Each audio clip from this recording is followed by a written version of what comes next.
வாவல் மீன் வாங்கிட்டு வந்திருக்கேன். இது வந்து வெள்ளை வாவல். இது வந்து சின்ன சின்னதாக இருக்கிறதுனால நான் அப்படியே வந்து கீரி போட்டு அப்படியே வாங்கிட்டு வந்திருக்கோம்.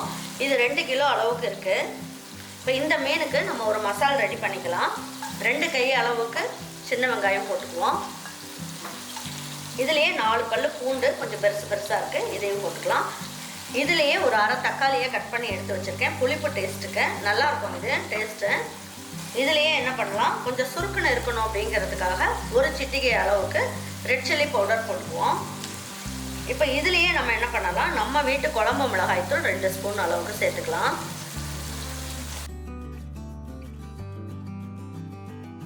உப்பையும் போட்டுடலாம்.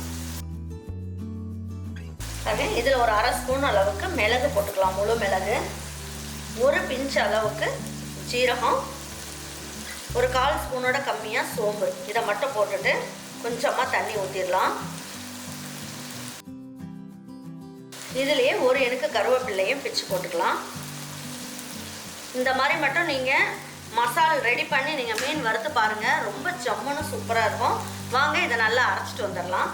பாருங்கள், மசாலா வந்து இந்த அளவுக்கு நல்லா அரைஞ்சிருச்சு. தண்ணி அந்த அளவுக்கு ஊற்றிருக்கோம் இல்லையா, இந்த அளவுக்கு தண்ணி இருந்தால் தான் நமக்கு மசாலா நல்லாவும் அரையும். அதுக்கப்புறம் மீன் மசாலாக்குள்ளெல்லாம் நல்லா உரைச்சிக்கும். உப்பு காரம் கொஞ்சம் தூக்கலாக இருக்கணும், அப்படி இருந்ததுனா தான் ரொம்ப நல்லாயிருக்கும். ஆனால் நம்ம போட்டிருக்க அளவே கரெக்டாக இருக்கும். பாருங்கள், வாவல் மீன் இந்த மாதிரி நல்லா கட் பண்ணி வாங்கிட்டு வந்திருக்கோம். இப்போ ஒவ்வொரு மீனாக எடுத்து நல்லா மசாலா தடவிக்கலாம். நல்லா உள்ளுக்குள்ளெல்லாம் உரைக்கிற மாதிரி நல்லா மசாலா தடவிக்குவோம்.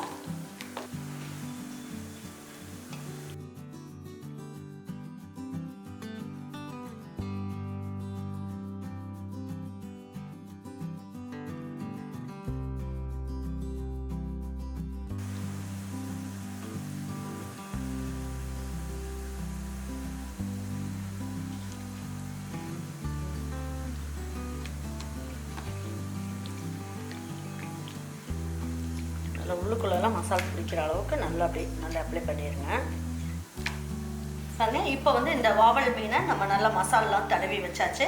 இது 1 மணி நேரம் அப்படியே இருக்கட்டும். அதுக்கப்புறம் நம்ம எப்படி இருக்குது மீன் அப்படின்றத நான் பொரிச்சு காமிக்கிறேன். எப்படி பொரிக்கலாம் அப்படிங்கிறதையும் காமிக்கிறேன். மீன் வறுக்கிறதுக்கு தேவையான அளவுக்கு எண்ணெய் ஊற்றிக்கலாம். இந்த மாதிரி அகலமான பாத்திரமாக எடுத்துக்கிட்டோம் அப்படின்னா மீன் வந்து உங்களுக்கு உடையாது. பாருங்க, இப்போ வந்து நல்லா ஒரு இனுக்கு அளவுக்கு கருவேப்பிலை எடுத்து வச்சுருக்கேன். இதை நல்லா போட்டுடலாம் எண்ணெயிலேயே. பாருங்க, மீன் வந்து நல்லா இதில் ஊறிடுச்சு. இப்போ இதை எடுத்து போட்டு பொரிச்சிடலாம்.